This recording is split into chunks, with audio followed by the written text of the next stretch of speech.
Matrix के intro का part 2। पिछले वीडियो में मैट्रिक्स के इंट्रोडक्शन में मैंने बताया था डेफिनेशन ऑफ मैट्रिक्स और टाइप ऑफ मैट्रिक्स, ऑर्डर बताया गया था। आज मैं बताता हूँ आपको इक्वलिटी ऑफ मैट्रिक्स। ये भी अच्छा इस पे क्वेश्चन बनता है, तो देखते हैं इक्वलिटी ऑफ मैट्रिक्स क्या है। अवयवों की समानता।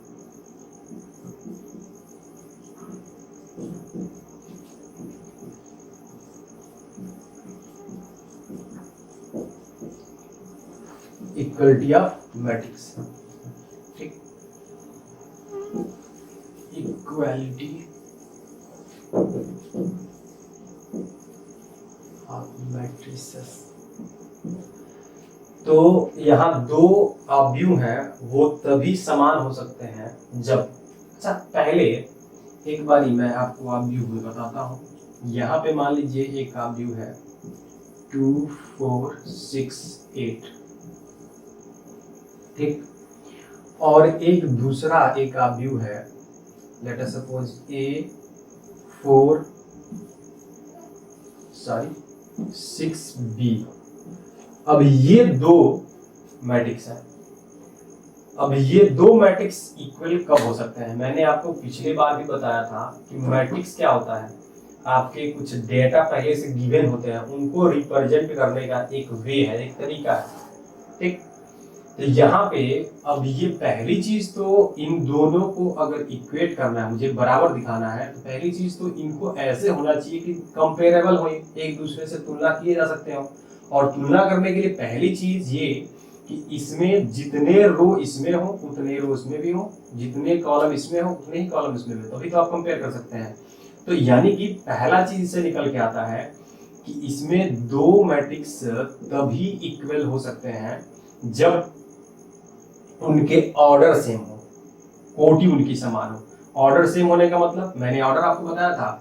ऑर्डर में क्या होता है? पहले row, number of row by number of column. Row ये आपका क्षैतिज जितनी इसमें रेखाएं आप खींच सकते हैं, ये रो होता है आपका, और ये ऐसे आपका जो होता है ऊर्ध्वाधर, ये आपका कॉलम होता है।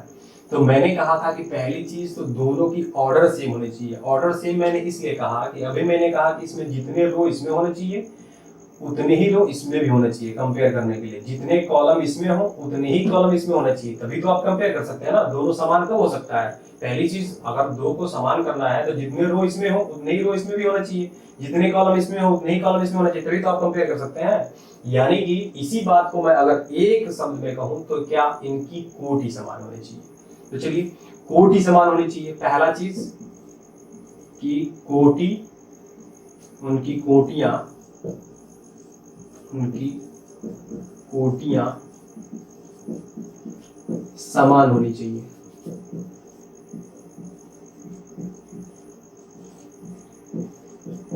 ओके, अच्छा, कोटियां तो समान हो गई।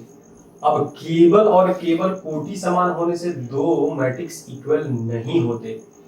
साथ साथ क्या होने चाहिए कि जो कैरस्पॉन्डिंग एलिमेंट है, देखिए इनका फर्स्ट A1 1 इसको बोलते हैं, मैंने आपको बताया होगा। मतलब first row first column A1 1, और इसको फर्स्ट रो सेकेंड कॉलम का एलिमेंट है, तो इसको बोलेंगे A1 2। अगर आपको नहीं याद होगा तो एक बार मैं आपको रिपीट करता हूँ, स्टैंडर्ड फॉर्म याद होगा आप लोगों को तो कोई बात ही नहीं है। A1 1, A1 2, A1 3, ऐसे आपका डॉट डॉट डॉट आगे जाता है। फिर ऐसे ये दूसरा रो हो गया, फर्स्ट कॉलम है, फिर दूसरा रो का सेकेंड कॉलम है, फिर ये दूसरे का ही तीसरा, ऐसे ही A31, A32, A33 dot dot dot और जाते हैं। यहाँ पे चूंकि मेरा 2/2 था तो बस इतने की जरूरत थी, तो इसको मैं बोलता हूँ A1 1 first row first column, A1 2 first row second column, ये फर्स्ट रो सेकेंड कॉलम, ये फर्स्ट सेकेंड। तो इस तरह से ये एलिमेंट होते हैं। हालांकि ये इसका जो A1 1 है, इसके A1 1 के इक्वल होना चाहिए, मतलब 2 A के इक्वल होना चाहिए, 4 इक्वल है ही, 6 इक्वल है ही, और 8 जो होना चाहिए वो B के इक्वल होना चाहिए, तब जाकर के ये दोनों मैट्रिक्स इक्वल होंगे। यानी कि दूसरा इसमें कंडीशन क्या बना कि उनके जो कैरेस्पॉन्डिंग एलिमेंट्स होने चाहिए, क्रमागत अवयव जो हो, संगत अवयव कह सकते हैं, वो समान हो। दोनों अवयवों के संगत अवयव समान। दूसरी कंडीशन, उनके संगत अवयव, उनके संगत अवयव समान हो।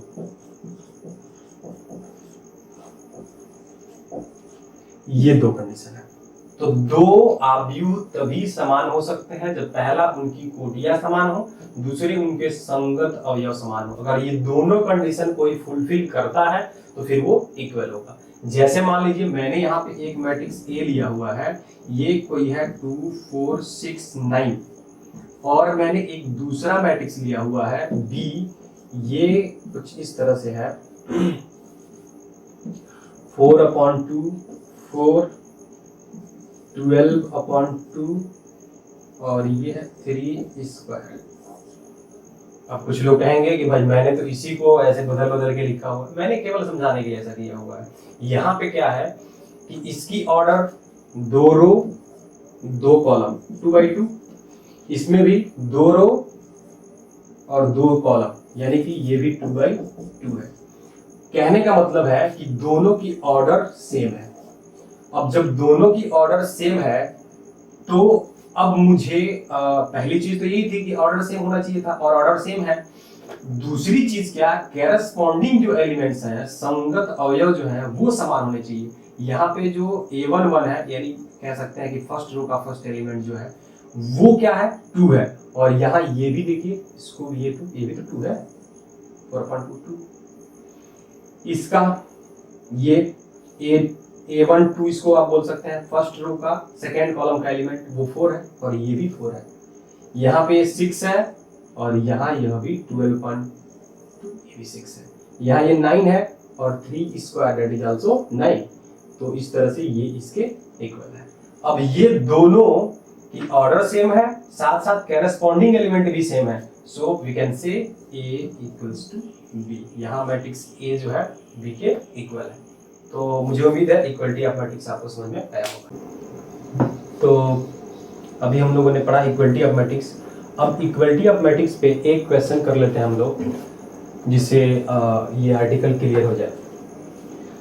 यहाँ पे एक क्वेश्चन है इलस्ट्रेशन के लिए, 4 3x 5 और ये इक्वल है x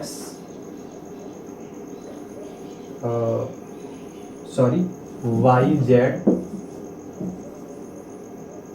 1 5।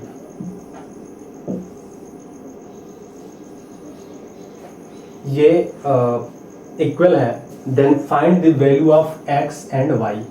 ठीक है, find the value of x and y, x is what and y is what. Okay, चलिए देखते हैं कैसे करेंगे। तो वही चीज है, इक्वलिटी ऑफ मैट्रिक्स का यूज करना है। यहाँ पे पहले से ना इन दोनों को इक्वल दिया हुआ है, तो जरूरी चीज क्या है कि इनके ऑर्डर सेम हो। तो ऑर्डर तो पहले से सेम है भाई, 2/2 ये भी है, 2/2 ये भी है, तो ऑर्डर तो सेम है। तो दूसरी चीज क्या मैंने बताया था इक्वलिटी ऑफ मैट्रिक्स में कि फर्स्ट कंडीशन क्या है कि order must be same, order in दोनों का सेम होना चाहिए, तो ऑर्डर सेम है। दूसरी चीज मैंने क्या कहा कि कैरेस्पॉन्डिंग एलिमेंट भी सेम होने चाहिए। तो यहाँ पे कैरेस्पॉन्डिंग एलिमेंट को अगर इक्वेट कर दें हम, तो आराम से हम लोग x और y की वैल्यू फाइंड कर लेंगे। तो देखिए कैसे सॉल्यूशन करेंगे इसका। सॉल्यूशन में मैं यहाँ लिखूंगा since 4 3x 5 is equals to YZ 1 5, और यहाँ z की वैल्यू फाइंड करेंगे। तो अब यहाँ पे क्या करेंगे, बाई कंपेयरिंग